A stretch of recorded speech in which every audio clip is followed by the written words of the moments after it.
हरे कृष्णा, राधे राधे। आप सबका वेलकम है वृंदावन सखी में। आई होप आप सब खुश होंगे, बढ़िया होंगे और हमारी तरह ठाकुर जी की सेवा में मदमस्त होंगे और ठाकुर जी की कृपा का अनुभव भी कर रहे होंगे।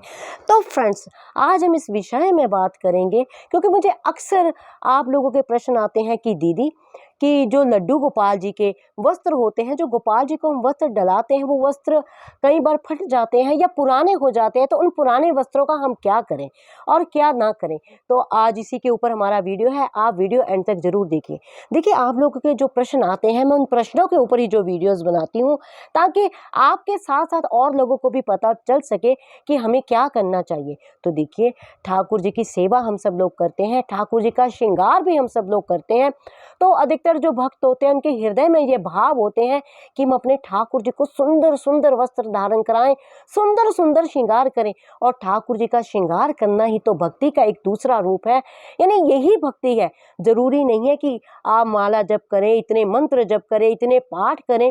हाँ, करने चाहिए, उसको करने में किसी प्रकार की कोई बुराई नहीं है, करने चाहिए। लेकिन ठाकुर जी का श्रृंगार करना भी एक भक्ति है, क्योंकि भक्त के हृदय में ऐसे भाव होते हैं, अपने ठाकुर जी को नित्य नए नए नमन नमन वस्त्र धारण कराएं, नया नया श्रृंगार करें। ये ठाकुर जी का प्रेम ही हमारे भीतर है, वो ही प्रेम ही जो है भक्ति है। तो कहने का भाव है कि ठाकुर जी को जो हम वस्त्र धारण कराते हैं, कई बार वो वस्त्र जो पुराने हो जाते हैं, फट जाते हैं, तो हम ठाकुर जी के वस्त्रों का क्या करें। तो देखिए, सबसे पहले जो ठाकुर जी के श्री अंग से लग जाते हैं, वो जो चीज होती है वो दिव्य होती है, वो प्रसादी होती है, यानी वो प्रसाद स्वरूप होता है। ये नहीं है कि हाँ ठाकुर जी ने पहने तो पहने, बस खत्म हो गई बात, ऐसे नहीं। और सबसे बड़ी बात मैं आपको ये बताऊं, अगर आप हमारे वृंदावन में आए, हमारे ब्रज में आए, तो आप ब्रज में देखेंगे जो हमारे बांके बिहारी हैं, उनको तो एक ही साथ कितने कितने वस्त्र धारण, अगर आप पास से देखें बांके बिहारी जी को, तो आप देखेंगे ठाकुर जी ने जो धोती और लहंगा पहन रखा होता है, साथ साथ में 3-4 लहंगे और टांगे होते हैं। यानी भक्तों का भाव इतना होता है, बिहारी जी को रोज नए नए इतने वस्त्र बिहारी जी को आते हैं कि वो डलवाने की बारी ही नहीं आती है। और एक साथ कितने कितने जो पंडित जी हैं, जो वहाँ के गोसाई जी हैं, एक साथ ही कितने वस्त्र धारण करा देते हैं। और यहाँ तक मैंने गोसाइयों के मुख से सुना है कि बिहारी जी को जो एक बार पोशाक धारण करा दी जाती है, दोबारा वो पोशाक कभी नहीं धारण कराई जाती, वो भक्तों को भेंट स्वरूप दे दी जाती है, जो ठाकुर जी की सेवा में पोशाक भेंट करते हैं, बंगले डलवाते हैं, 56 भोग लगवाते हैं, तो गोसाई जी उनको ही भेंट स्वरूप जो ठाकुर जी की पोशाक प्रसादी स्वरूप दे देते हैं। पर हाँ, हम लोग गृहस्थी हैं, मान लीजिए आपका समर्थ नहीं है, आप रोज नए नए वस्त्र ठाकुर जी को नहीं धारण करा सकते, तो भी कोई चिंता की बात नहीं है।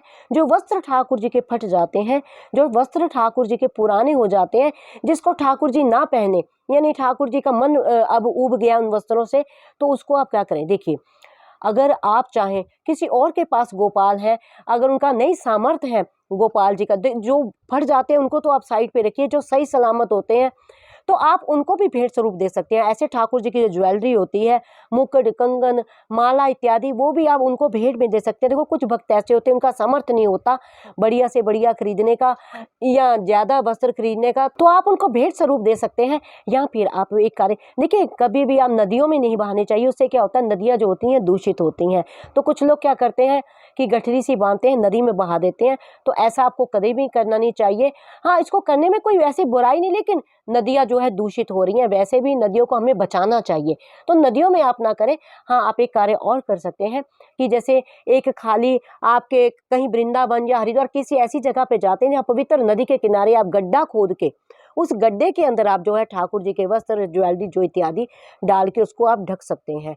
या फिर आप ऐसा कर सकते हैं, ठाकुर जी की प्रसादी, आप जो ठाकुर जी की चीज ठाकुर जी के ही कार्य में आ जाए, ठाकुर जी के ही काम में आ जाए।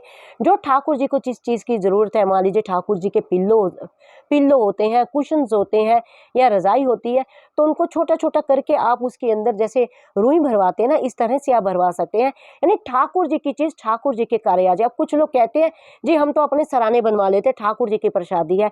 ऐसा कार्य आप भूल कर भी ना करें, ऐसा करना उचित नहीं, क्योंकि ठाकुर जी के अंग से लगी हुई चीज वो दिव्य है, वो प्रसादी है। अब उसे आप सिर के नीचे रख के सोएंगे, आप अपना सराहना बना लेंगे या अपनी रजाई बना लेंगे, कभी उस पे आपके पैर लगेंगे, तो ये कार्य आप भूल कर भी ना करें। यानी जो चीज ठाकुर जी की है, ठाकुर जी के कार्य में ही आए। ठाकुर जी के आप कुशन सुंदर से बना सकते हैं, जो ठाकुर जी के साइडों पे हम सराहने रखते हैं, उन सराहनों को आप बना सकते हैं। या ठाकुर जी हमारे जो गद्दे पे सोते हैं, उसका आप वो गद्दा बना सकते हैं। या ठाकुर जी हमारे जो सर्दियों में रजाई ओढ़ते हैं, उसकी आप रजाई बना सकते हैं। तो इस प्रकार ठाकुर जी के वस्त्रों को आप यूज में ला सकते हैं, किसी को दान में दे सकते हैं, किसी आप जमीन के अंदर उन वस्त्रों को गाड़ सकते हैं और ठाकुर जी के यूज में ला सकते हैं। तो आई होप आपको पता लग गया होगा कि ठाकुर जी की जो पुराने वस्त्र होते हैं, जो कटे फटे वस्त्र होते हैं या कई नए ही होते हैं, अब ठाकुर जी मना कर देते हैं कि नहीं मुझे नहीं पहने, तो उसका यूज हमें किस प्रकार करना है। फिर भी अगर आपके मन में किसी तरह का प्रश्न, क्वेश्चन, क्वेरी हो तो मुझे आप कमेंट बॉक्स में लिखिए।